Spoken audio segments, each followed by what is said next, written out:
Oh, it's still getting my first guitar. Nothing will trump that. I don't see how. Some stories are whispered behind the velvet curtains of fame, while others are chronicled in the lyrics of country songs and span decades. The golden-voiced guy with a heart on his sleeve, Vince Gill, 68, talks candidly about something that has subtly lurked in the background of his illustrious career. And it has to do with a legend, a name you may recognize, a woman who, despite controversy, never let her light fade. This is the unsung tale of opportunities lost because to admiration. Additionally, Vince Gill never fully let go of one individual. Fans and longtime friends are in complete amazement after he revealed the identity in a recent interview. Even more startling, though, has been Dolly Parton's response to this. Humble origins, the boy from Oklahoma. Vince Gill was a shy, lanky youngster from Norman, Oklahoma, a town more famous for football than future legends, long before the glittering Grand Ole Opry and the pristine stages of country music awards presentations. But Vince had a distinct personality from the beginning. Music was more than a pastime. His DNA included it. His father, a lawyer and part-time musician, exposed him to country, bluegrass, and the eerie soul of gospel. He was born into a household where music was abundant. Before most children his age could even drive, he learned to play the guitar, banjo, fiddle, and dobro. Both his talent and his hunger were indisputable. However, he was not viewed as the golden boy by everyone. According to local rumors, Vince's preoccupation with perfection, more than his haughtiness, was the reason he wasn't always a pleasure to deal with when he was younger. He might be frigid, according to his bandmates, very harsh during rehearsals. One even declared that mediocrity was something he could not tolerate. Some attributed it to ambition. He had a chip on his shoulder, according to others. Vince had established himself as a serious player with a sharp tongue by the time he joined Pure Prairie League in the late 1970s. Conflicts over creative direction apparently occurred behind the scenes with producers. Even while it was sometimes expensive, his refusal to conform would ultimately come to define him. His solo career followed. The voice, the songs about heartbreak, the modest, perhaps too kind public image. His admirers adored him. Industry insiders held him in high regard. Critics, however, not everyone was persuaded. Vince was criticized by several publications for being too clean-cut, too soft, and lacking the gritty edge of outlaw country musicians like Waylon or Johnny. They questioned whether he was sufficiently genuine. Vince, however, did not recoil. There was no need for him to be someone else. He was an actual discomfort. His music has a profound impact. Nashville, too. Nashville was unable to turn away Fur. However, an other kind of story, one that was more subdued and intimate, was gradually taking shape in the background as he rose through the charts and won over audiences. One that would take decades to uncover. And it all began when he looked at a woman named Dolly across the room. Shadows and Scandal's No Big Song could protect him from the kind of scrutiny that came with celebrity, which brought with it scandals and shadows. Standing ovations and honors were not the only things Vince Gill experienced in the late 1990s. They made news. Like vultures, tabloids started to circle his private life, focusing on the fissures that were developing behind closed doors. His marriage to Janice Oliver, which at one point was a love tale unto itself, was at the heart of it all. They were the golden pair of the nation. Talented, grounded, and unflappable, but the pressure increased as Vince's star rose more quickly than either of them had predicted. The emotional detachment, physical remoteness, and lengthy tours started to become apparent. Whispers became murmurs by the mid-1990s, and the rumors became more difficult to ignore. Alongside Vince's name, Amy Grant started to show up more often in the media and behind closed doors. A devoted pop star who is Christian, Amy was viewed as an odd fit because of her own troubled marriage at the time. But it was difficult to ignore their chemistry. Supporters were divided. Some viewed it as fate, while others regarded it as betrayal. The aftermath of Vince and Janie's 1997 divorce was subdued but disastrous. He maintained a low profile, but according to Nashville insiders, he was struggling with perplexity, shame, and a longing for something beyond what fame could provide. Some saw his subsequent marriage to Amy Grant in 2000 as a story of redemption, while others saw it as a shameful chapter. They discussed religion, second chances, and the price of honesty candidly. Yes, it was a love tale, but it also served as a platform for criticism. Although Vince's well-known relationship had everyone's attention, there was another name that had been engraved into his story far earlier. It was rarely mentioned but never forgotten. A name that remained in interviews, sidelong glances, and modest admissions that most people dismissed as unwarranted admiration, yet didn't make the tabloids. Parton, Dolly. Although she was not involved in the controversy, she was constantly present in his mind, in his memories, and perhaps even in the part of his heart that he never spoke out about.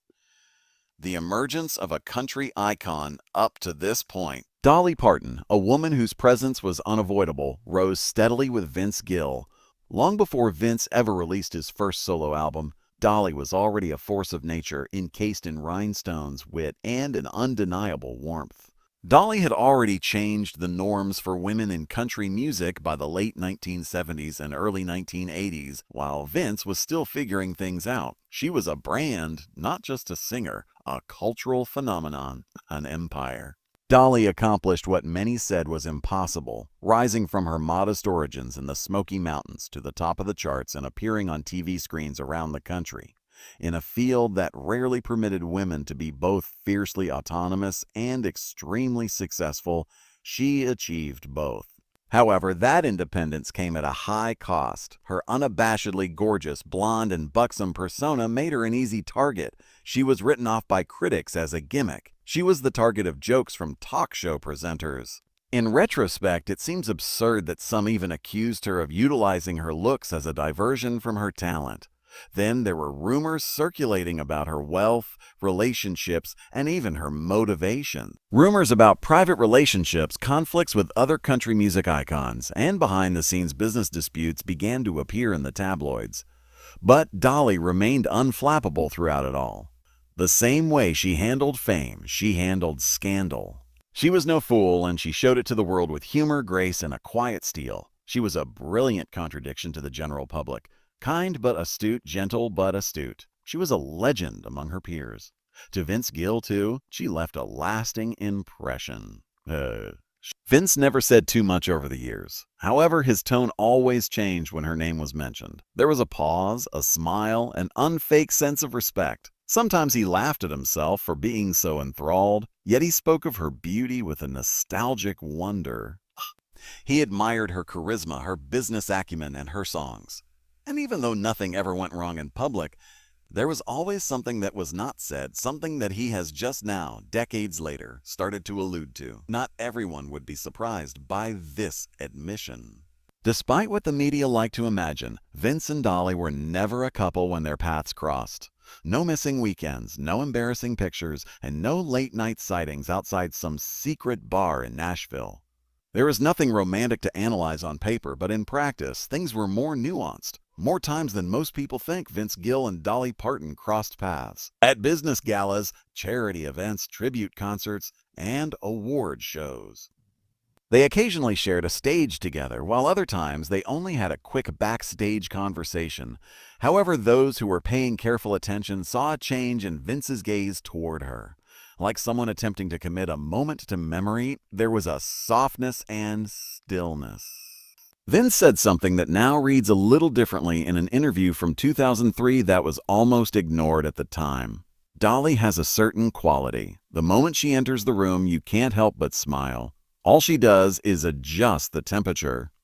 At the time, it appeared to be a light-hearted praise between icons. However, the way he kept repeating her name and the almost nostalgic expression in his eyes pointed to a sentiment that went beyond simple professional deference. As the years passed, Vince would still talk about Dolly with the kind of awe that hardly ever faded. He described her as timeless, unearthly, and beautiful.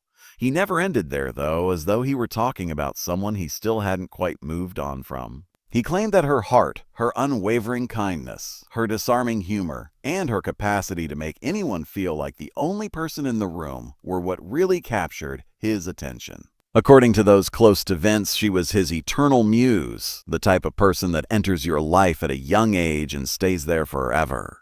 Dolly's presence, or rather her absence, remained constant despite the years and distance that separated him and Amy Grant when they started a family. Up to this point, there had never been a controversy or a confession, but it was always felt by those who watched intently. Vince wasn't the only person who admired Dolly. He never got around to writing the song about her. At the age of 68, he appears to be at last prepared to acknowledge that she meant more to him than anyone ever realized in the most tactful, poetic way imaginable. Respect for life, quiet adoration. Vince Gill never yelled it from a stage. He never included her name in a ballad or revealed his love in an album's liner notes. No big gestures, no headlines from tabloids. However, that does not imply that the emotions were not genuine or enduring, because love doesn't always make an announcement. It never entirely leaves your head lingering subtly like a tune. Vince's thoughts have become more sensitive and open as he's gotten older. He mentioned something nearly in passing in a 2023 podcast that hardly hit the news cycle at the time, but people who were familiar with his tale could sense the weight behind it. Some people simply make an impression on you. You never forget them. She's one of those. Dolly. He had already alluded to something more profound. He would joke around during shows for decades, small remarks that raised eyebrows among close friends but made crowds chuckle. It's difficult to hit your notes when Dolly Parton is 3 feet away, according to one bandmate. Vince frequently talked about her with the kind of awe typically reserved for legends or lost loves, according to another buddy who saw her like that. Nothing about it was scandalous, nothing improper or secretive. No extended looks were captured on film, or romantic tunes written in her memory. Just a persistent, silent interest, the sort you take with you as you get older and the seasons change. And now, at 68, Vince stopped, then grinned when asked at a recent sit-down who had really influenced his life, both emotionally and professionally. Even though she was unaware of it, she was the love of my life. Just that, with no follow-up or more explanation. A line filled with memories, covered with hypothetical scenarios, and sealed with a tranquility that only time can provide. There was no scandal. There was no story at all. So far, all of a sudden, every old clip, every lingering stare, and every once casual compliment begin to take on a somewhat new appearance. Not every romantic tale is told aloud. Some are only felt forever.